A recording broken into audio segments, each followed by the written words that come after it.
All right. Let's talk about in the future, there's going to be different levels of content creation. In other words, humans are going to, for some reason or another, be able to produce, come up with, curate. They're going to have something in their hand that nobody else on the planet has. Real quick, real simple, and show it to others. And it could be music, it could be movies, it could be video games, it could be pictures. And that we're already there, basically, but I'm saying it's going to be even more solidified that we're going to need different words for these things. Because it's not creation. And, people feel the joy of showing off something new that they have or they found. And they might have took part in, but it's different words for different levels of participation. It's all participation. So what we used to have was creation, right? A guy takes a pen and paper and he creates something. Well, now we still have that, okay? But we also have lower levels of participation now that are resulting in produce, media produce. So something's getting produced. However, the level of human participation is, the threshold for it's lower than it needs to be to qualify as creation. But this is for the copyright,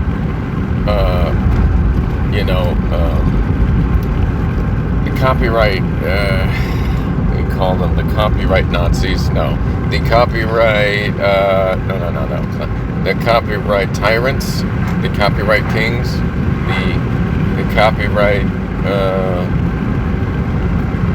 philosophers. This is for the copyright, judges. You need to be looking at the fact that copyright ownership is not solely about creation. We have known that, and we have honored that in the copyright system of the United States government. We have honored non-creators as owners of a copyright in many, many situations. Primarily, most examples with companies. So if you're going to let companies own copyrights and they are not the creators, they're not the author, then you must honor humans who own copyrights and they are not the creator and they are not the author. And ultimately, the only people that stand to gain from preventing the public from being able to copyright works that they didn't create by hand themselves, the only people that stand to gain from that is corporations. So I see this as a fight of David and Goliath. This is Sony, Warner Brothers, and Disney trying to prevent your 12-year-old daughter or son from creating their own comic book, video game, or music video, or following and getting rich online before they even turn 18 because they were able to create and they have good taste and they know what kids like because they are a kid. They're going to get rich being able to create stuff, being able to produce stuff with a lower threshold of human input, with their level of participation. And they're going to be able to copyright it. See, that's what they fear. Warner Brothers, Disney, and Sony, these big companies, they fear your child's ability. You taxpayers that just sit around, they fear your kid's ability to create things that they can then own and profit from easily and quickly and easily. And why is that a threat to them? If they're doing their job, if they're so good at their job, why is that a threat to them? Well, I'll tell you why it's a threat to them. Because the only thing they had over your head that let them dominate the market wasn't just their money where they could advertise and pay to advertise and pay to repress other people's works and buy things and sit on it and not put it out. You know what I mean?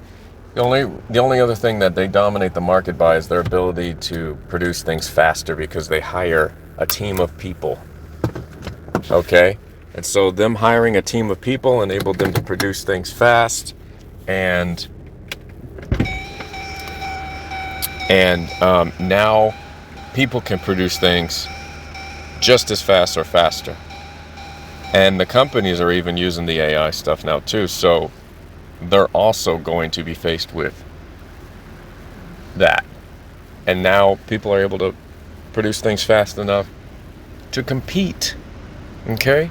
So now anybody can be Disney. Anybody can be the next Marvel. Anybody can be, it might be your kid that creates the next viral character like Mario. And you know what? It should be. And these companies need to get the hell out of the way. So we need to respect and honor the fact that copyright ownership belongs to whoever files the copyright. And especially in the case where there is no author. If there is no human author, then the human that had any input whatsoever is the copyright holder. Whether or not you want to legally define them as a creator or an author or not, it doesn't matter. They're the finder. They're the curator. They're the person, okay? They're the person claiming it. They're the one that got it. They came up with it. Whatever you want to say. So yeah, what this means is that there's different levels of human participation in a creation now because of AI. And going forward, we're going to need to specify nice little names for what that is, because otherwise there's going to be a lot of arguments and confusion over, someone being a creator, which might mean a writer or a performer or a singer or a beat programmer or a actual keyboardist or a conductor of an orchestra. So we're gonna need new names for what all of those roles are and what all of that is. And I suggest we break it down a little something like this, which is the least participation. Okay, so let's go from the least to the most participation, and I'm saying human participation. Okay, so from the least to the most human participation, and still getting something that the claimant says this is worth copyright. This is worth copywriting. And let me be clear that my point of view, in all fairness, objectively speaking, should be that the Copyright Office leans towards letting the claimant claim copyright regardless of authorship, as long as there is no conflicting claims of ownership. Meaning, regardless of what this thing is that you're trying, they should lean towards allowing the copyright as long as there's no conflict of interest, meaning someone else actually created it or someone else is trying to claim the copyright on it. And they should lean towards that, because that's money. People are paying good money to copyright this stuff. It's not like the world is it's not like you guys are going to be oversaturated with a bunch of paperwork and claims because it's free or something. I mean, you're talking about people that are spending $65 a pop to put their name on something and try to secure it. So do you fear that the fucking copyright system is going to be overrun with thousands or millions of AI generated slop? Are you serious? Do you think people have thousands or millions of $65 checks to fucking give you? That's $65 million you're talking about. Where did these people get that money? So no, I don't think so. I think people are going to be, independent artists and regular folks. Sure, there's going to be an increase in copyright claims, but that's also an increase in money coming into the copyright office. And those motherfuckers are going to be paying you. And that influx is going to be based on things that people think is good. And see, this is the key human element. The human that thinks it's good wants to put their name on it. That in itself is a traditional, honorable element of the copyright system. We need to not disregard that in this, reactionary knee-jerk reaction and sort of unacceptance of AI as a tool for artists and as a tool for generating things that humans may want to copyright, put it in their own name. So here is the different levels of participation, in my opinion. The least participation is, in my opinion, curator.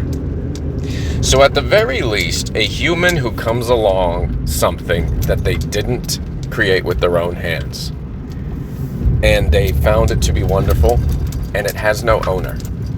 And in fact, it may not even have existed unless they came across it. Nobody else produced it, nobody else created it. They somehow may have resulted in its creation, whether they clicked a button or saw a fluke or glitch of some kind and they decided to screenshot it, take a picture of it, download the image that they prompted. You know what I mean? They took minimal place in it.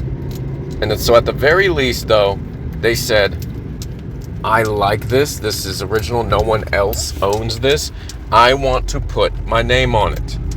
This angle, this preparation of it, whether they further prepare it or not, if they didn't, create it themselves, but they saw it. This is a photographer's dilemma. We've already given photographers copyrights, so we need to really think deeply about this and honor this. This is a human coming across something, looking at it at a certain angle and saying, this right here is something. This vision, this thing that no one else owns.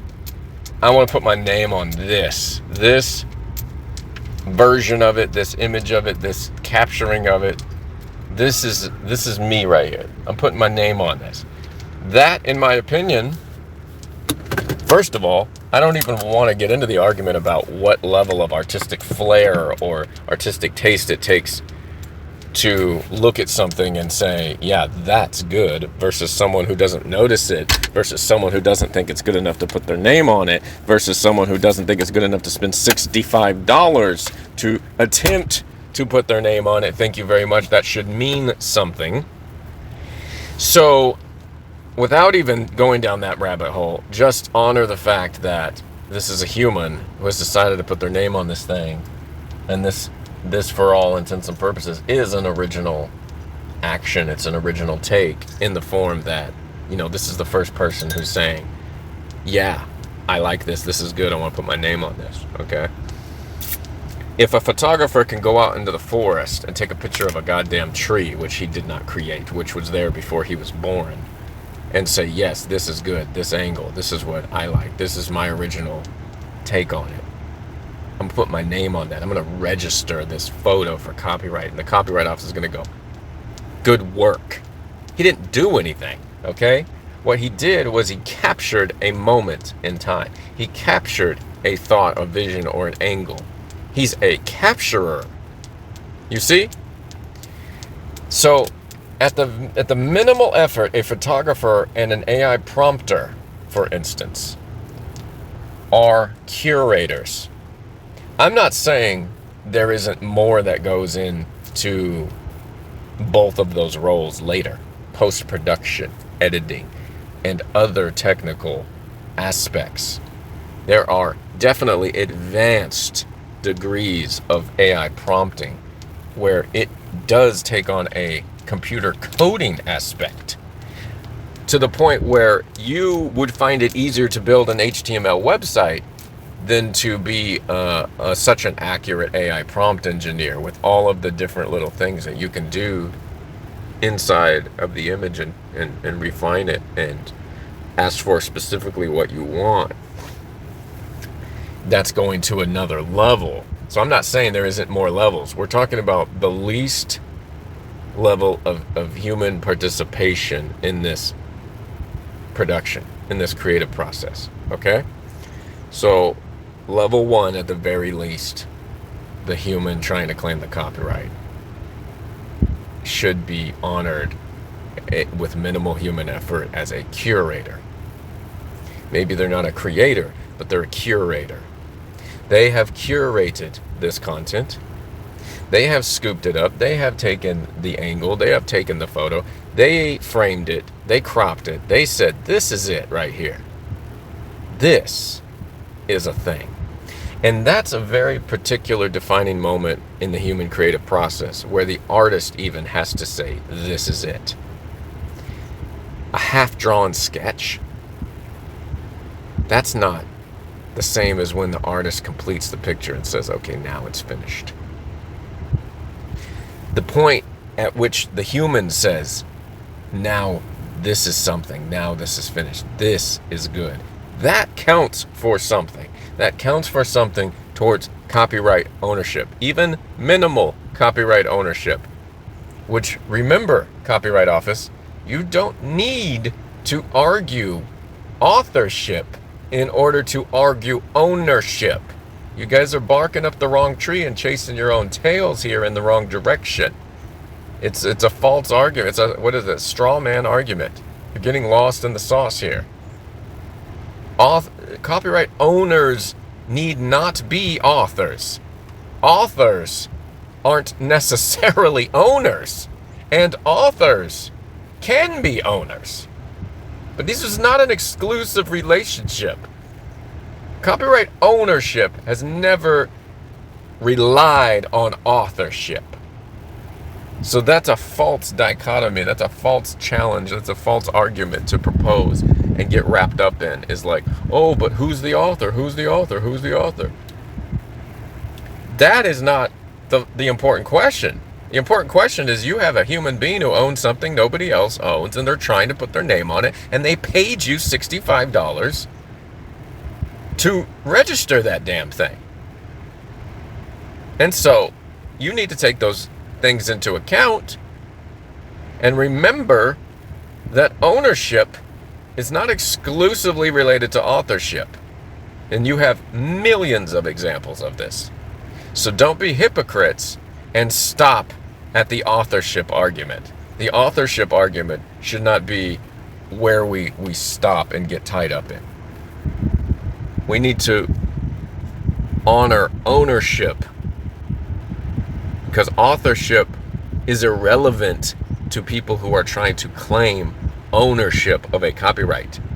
They're not fighting for their name on a film directed by. They're not fighting for acting credits. Oh, that was me that played that role. They're not fighting to put their name authored by Stephen King Jr.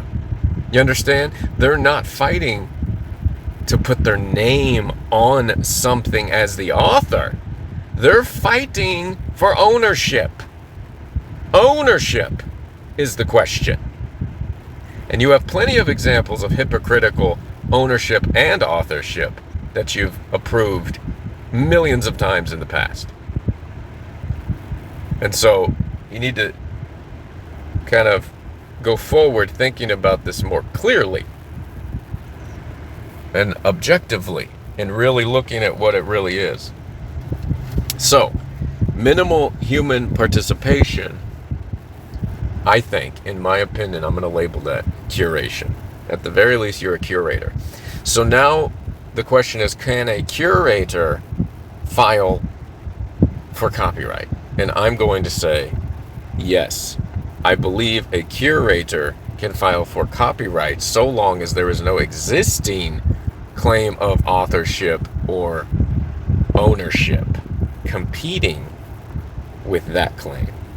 In other words, a curator cannot just go on Google Images and search up blue airplane and all of the Google image search results that come up of blue airplanes. You can't just screenshot that and say, okay, well, I copyright this now. Whether you're trying to just claim ownership or authorship. You are neither author nor are you owner, but you are curator. However, the reason that curator in that example does not qualify for copyright ownership is because there's pre-existing copyright owners and authors mixed up in that view, in that screenshot. There's multiple, like those pictures came from somewhere. They already have authors. You understand? They, at very least, they already have owners.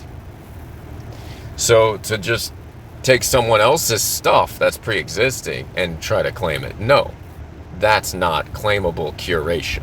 I'm talking about claimable curation like a photographer or like an AI prompter.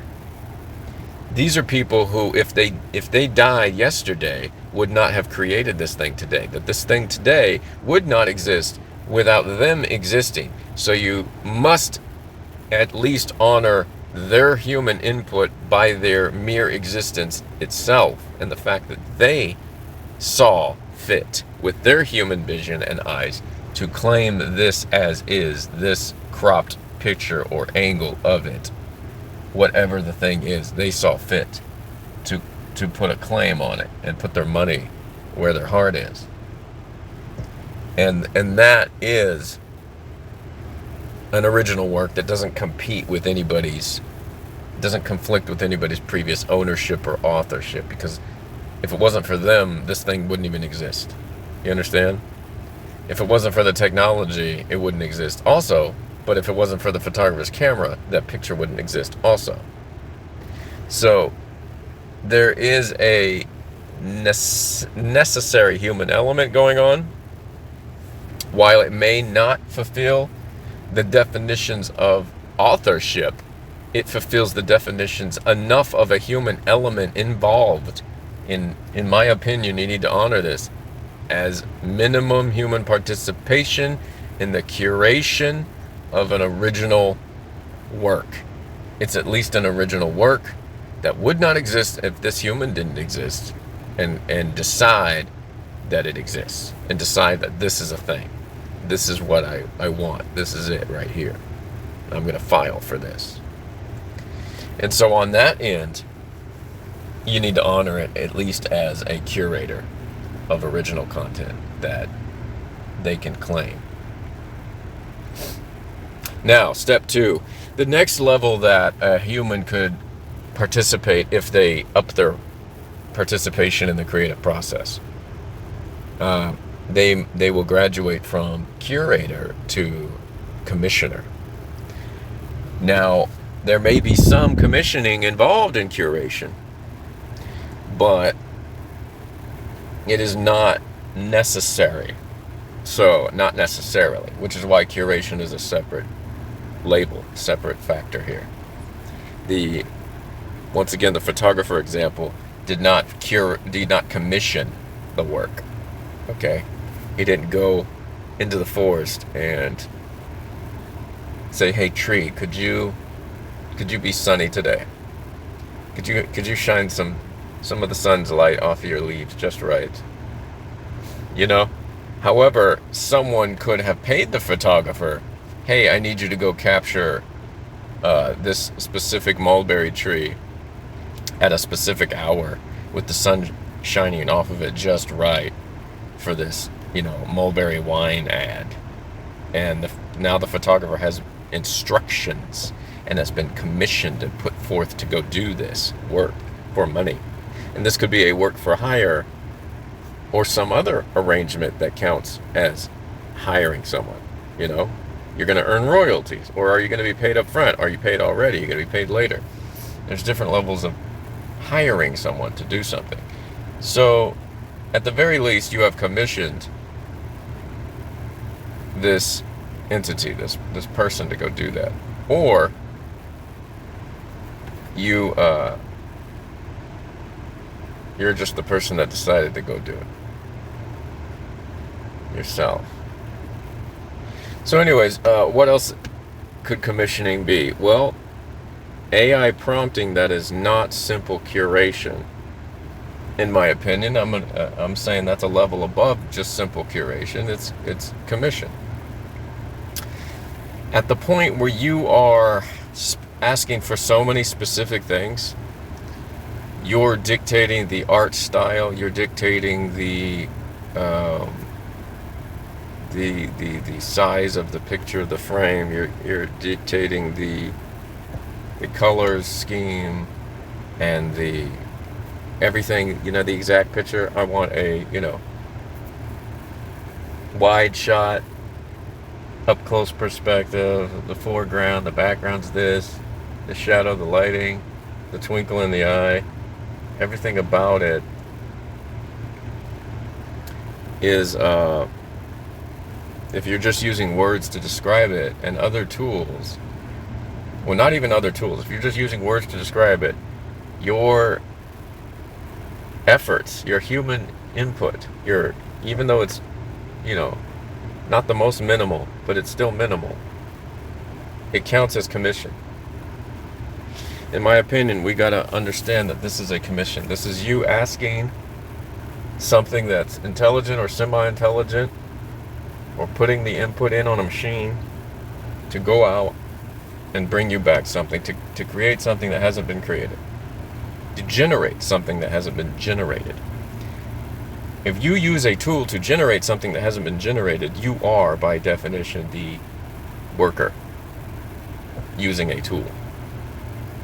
If a human uses a non-human thing to generate something that they wanted to generate, and they liked it and said, yes, this is good enough, this is it right here, then they are, because by default there is no one else, they are the author. They are the human owner, at least. And if not those terms, they are at least the commissioner, which brings them back to you know, the copyright owner. Remember, authorship doesn't need to be required to be owner. So let's not get stuck on that argument. But a commissioner is, by definition, available to be the owner. Now, that could also be AI music. Someone wanted a big band swing song with bawdy lyrics about sailors on a sailboat drinking salty lemonade. You know, that hasn't been done. All right, they might know all the instruments they want. They're able to break down the song and request the way it goes. They might even write the lyrics. At that point, they've gone beyond commissioner,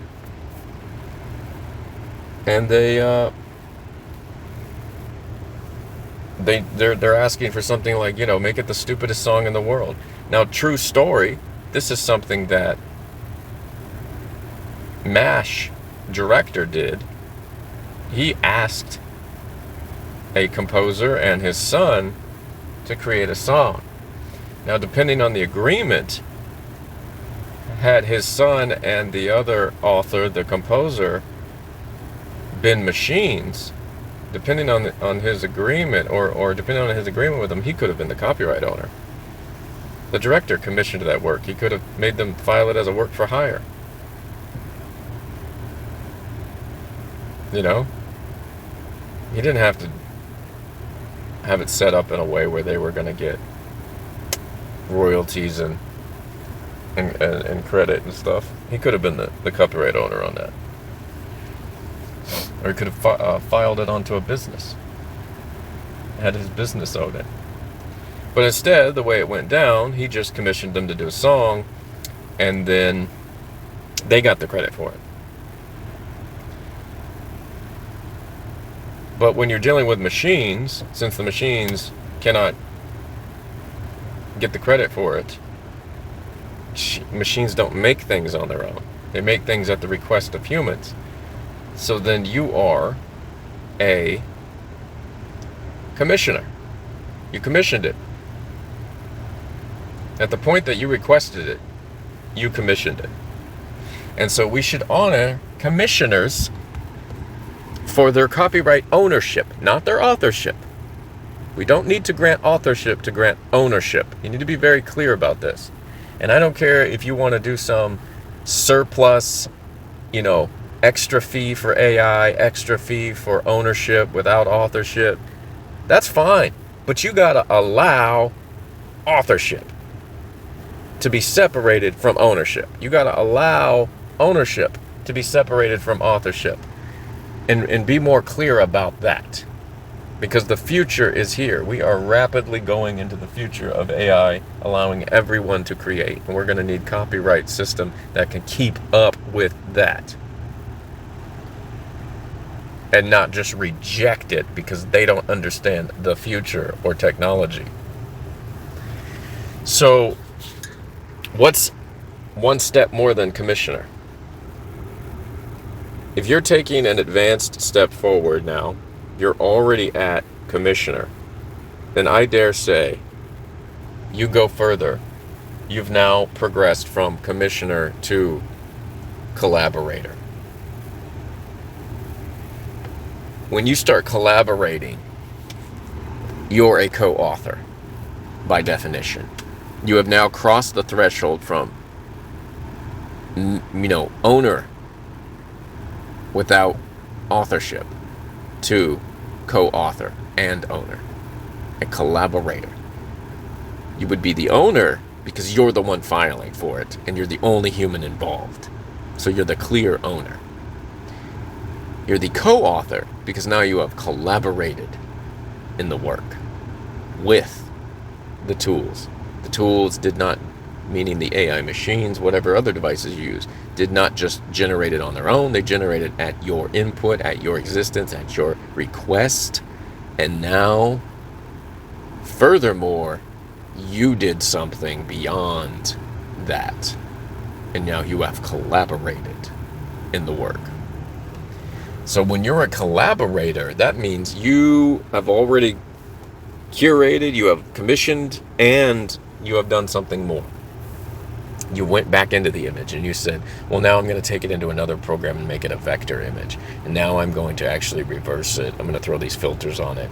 I'm going to redraw the hands here. And then I'm going to put a logo here. And then I'm going to slap this new face on that face because I don't like that face. In fact, I have 18 different commissions from this machine that are all identical except with slight differences, but I don't like the face on this one. I like the hands on this one. So I'm going to use Photoshop and other tools to extract the pieces that I like and combine them into one image, and then I'm going to have that image reformatted with a machine and come out completely different. Then I'm going to run it through another filter that's going to be making it black and white and then vector, and now I have a nice original manga art coloring book page that definitely qualifies for copyright. You can't tell me it doesn't. I don't care what you say. I know it does. You need to catch up with the facts that it does. You need to fucking allow it. But let's look at it. That person did a lot of work that if they didn't do it, it wouldn't exist the way it does. If you deny them that, then you're denying the sculptor the fact that they put their hands on something and put pressure on the clay while the wheel was spinning. If you deny them that, you're denying the sculptor who used a hammer and a chisel the fact that they just hammered and chiseled away on this.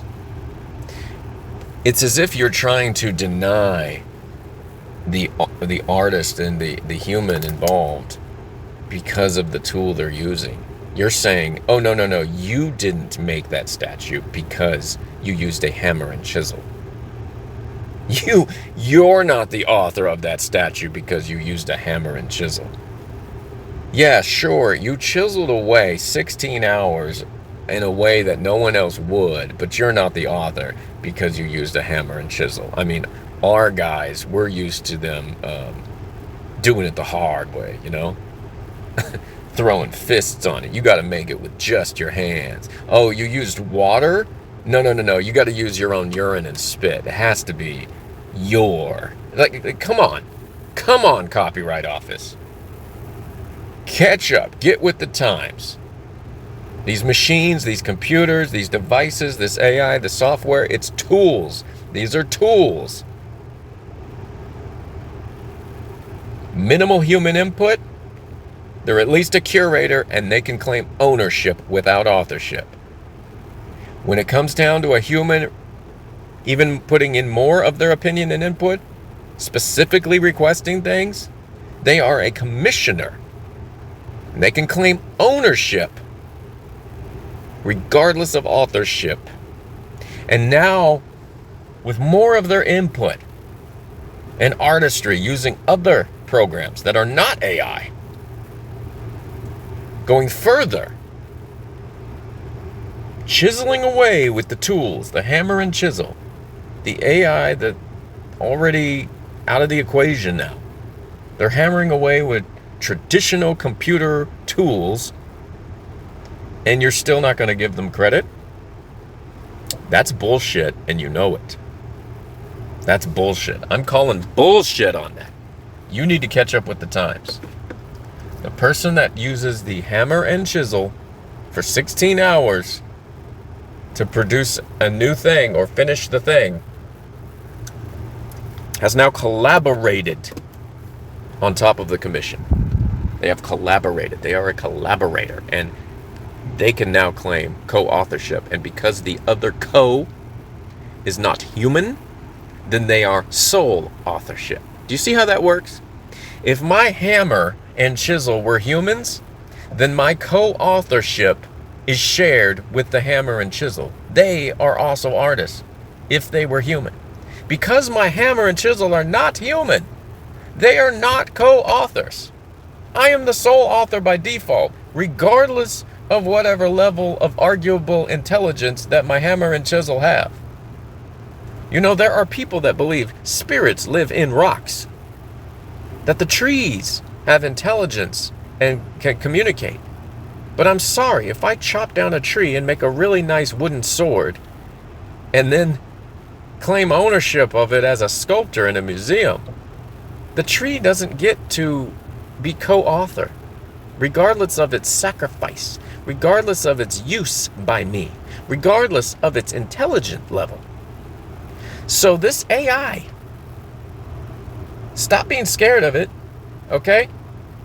It's a machine, okay? It's less real than a tree, even if it's arguably more intelligent, even if it appears to be more intelligent, makes you believe that it's more intelligent, regardless of that. A tree is more real. Yet, when I use the tree, it becomes one of my resources and one of my tools. And I am the human that initiates that. I am the necessary piece of the puzzle. The work that is done, regardless what it's made out of and made with and what tools I used, I'm the necessary human element, and that thing wouldn't exist if I didn't exist. And it wouldn't exist if I didn't want it to. And it wouldn't be a thing if I didn't say, this is a thing now. And no one would be claiming copyright if I didn't claim copyright. You understand? That makes that person the owner. And if they chiseled away with the hammer and the chisel, then they are also at least co-author. And by default, if they're the only human, they're the single author. And at very least, regardless of, we can't prove 100% authorship, co-author, collaborator, does not compute. Our old dinosaur copyright brains are frying, smoke's coming out of our ears.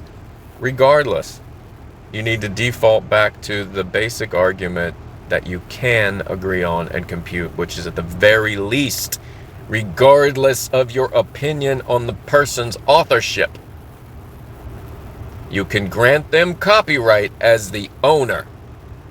They're still the owner. They still have ownership regardless if you can't compute or agree on or finalize or work it out in your brain. If you can't come to grips with whether or not they have authorship, you can still agree that they have ownership. That needs to be the motto going forward. It's like, if you can prove ownership, don't worry about authorship. Grant them ownership and move on. Grant them ownership and move on until you guys can catch up. Until you guys can wrap your brains around what defines the ownership. Until you guys can catch up and until you guys can catch up and understand, wrap your brains around what defines authorship now. Until you can catch up, you can still grant ownership. Okay? Claim of authorship pending. Claim of ownership granted. Do you see how you need to go forward? You guys need to rearrange your shit. You need to put new forms out. You need new things that say ownership claim granted. This is the owner. Authorship claim pending. Or disqualified. Not granted. You know. Let's move on. Now, if the human input, the human participant raises their level of human input now, they graduate from collaborator to producer. Here's why I think this. Because traditionally in music production, in movie production, regular folks, laymen's, civilians, they don't understand that producer is a large creative management business visionary role. That a producer is like the conductor of an orchestra. The producer is the circus master. It's Barnum and Bailey, the master of ceremonies. They're doing everything behind the scenes. A good producer is doing everything, bringing everyone together and commissioning everything from everyone, delegating everything to achieve their vision. Their tools are human resources. They're literally using humans as tools, which goes back to the hammer and chisel argument I proposed, where I said, if my hammer and chisel were humans, then I could only be co-author with them, which is where we are at with producers, because producers use humans as their tools. Traditionally, in music and in film production, producers collaborate by bringing people together. They commission things, they curate, and they do all of the below things. By being a producer, though, they're bringing it all together. They're the main visionary. And they may even participate in many aspects of the artistry as well, and the artistic input. They might even do an artistic thing that we don't know about, uncredited. But those are the things that go into music production and film production behind the scenes. You don't know who really wrote that one line and didn't get credited because they wrote a line for a song, or they actually sang the hook, or they actually wrote this line in the movie. That was their idea. They took over here. They held the camera in this scene.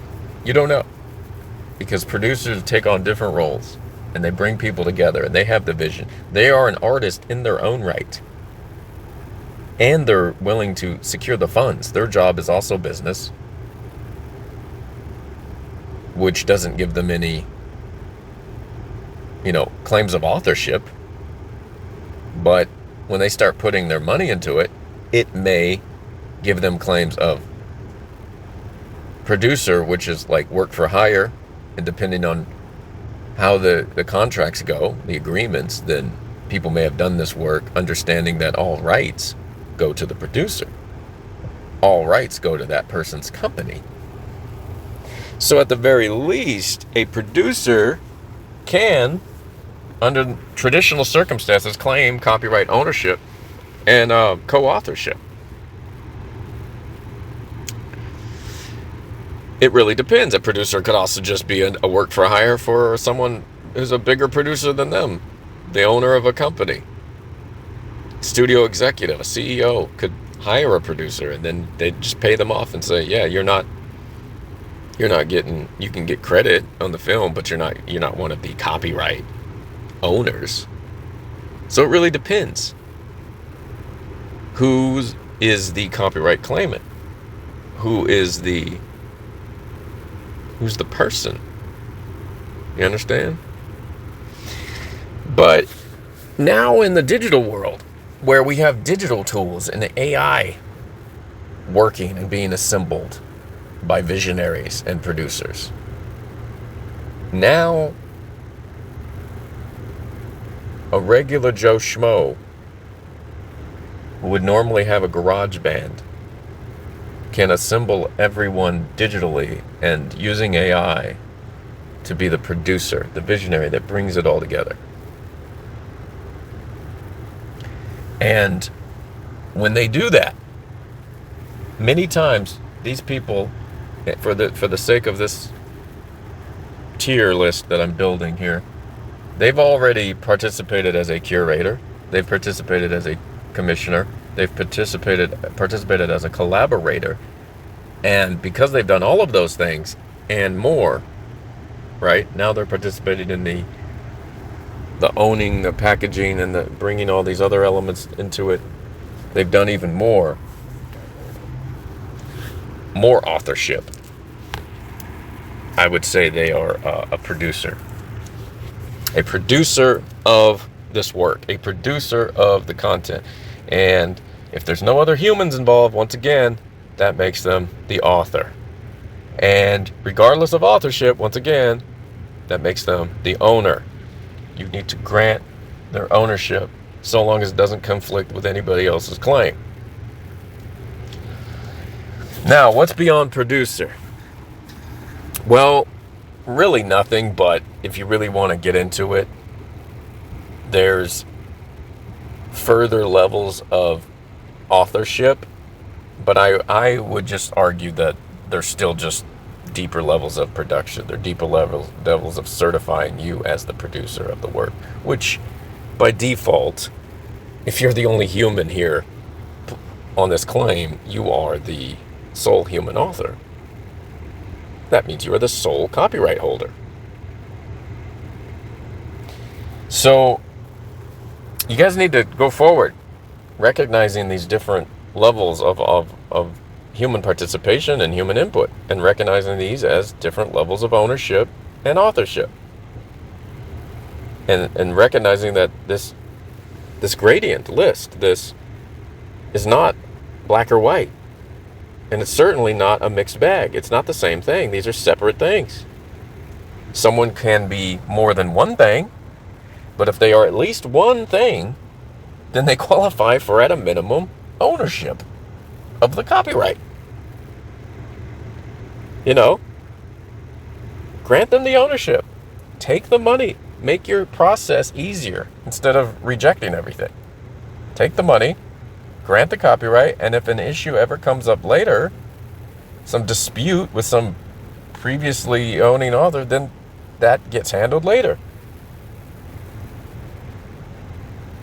But you know, what harm is it going to do to grant this AI prompter ownership of their frickin' lighthouse AI painting that they had, you know, printed onto a canvas? This image that they really love it. They want to claim it. They want to protect it for their use only. What harm is in that by allowing them to not claim authorship, but to claim ownership as a curator or a commissioner? At the very least, they are one of those things. And at the very least, they do deserve an ownership claim. Now, going further, you want to argue authorship. That's a whole different argument. And like I said, you could save that argument for the future. You need to speed things up, because I know you are going to get a backlog. You are going to be backlogged at the Copyright Office. So far behind in approving claims. You're going to be swamped with stuff coming from people wanting to claim their works. You need to streamline the process. If there's no reason to deny ownership, then you need to at least deny ownership and leave the authorship part pending for later. And move on. Because people can at least be protected in the meantime with their ownership claim registered. They are now the owner. Doesn't matter who the damn author is for now. You understand? Later, they can, if they're the owner, see, this is what it's good. This is really good for artists, independent creators too. If they're the owner, if you streamline this process for them and say, okay, you're the owner, for sure, we recognize that. We don't know who the hell the author is. We're still working on arguing that, okay? So that's pending. Save that for later. Okay, that's fine. Guess what? If they're the owner, though, they now have the right to secure that work and then become the author. No one else can take their work and become the author if they do their own version of it, because they're the owner, you see, without that owner's permission. So, for instance, if I AI prompt a song, I've curated it, I've commissioned it, and I say, here it is, I want to protect this as the owner of this copyright. The right to copy it. You understand? And you say, okay, we recognize you as the curator, the commissioner. You are indeed the only human owner involved in this process, but we do not recognize you as an author. You do not have authorship, but we do recognize your ownership. I will say, thank you very much for taking my money and not wasting my time. Thank you very much for taking my money, okay, and moving on to the next customer so that you guys can make more money in less amount of time and be a functioning business and department of government that serves the people. Artists, creators like me, thank you. You'll say, you're welcome. And then now I've protected my right to copy that material, my right to reproduce it as the owner, as the sole owner of the copyright. You see? Later, I can have humans perform that song. I can perform the song myself. I can go take singing lessons now, and I can come back and record my own version of it that will satisfy your picky and old dinosaur rules for authorship. And then I will file again. You will take more of my money, and I will now be granted authorship. Now, as a creative individual and an artist, I will be fully satisfied in the fact that I am author and owner registered. You see how easy that is? You've got to separate authorship from ownership, make it clear, make it a separate thing, and approve ownership in the meantime while you work out authorship. Because we need our ownership claims. That's most important, and we need it sooner than later. We can work out the authorship thing later. We can reproduce something by hand later, if you want us to satisfy some even more human input on the authorship role. But for now, people need to be granted their ownership copyright. And that's how I feel about that.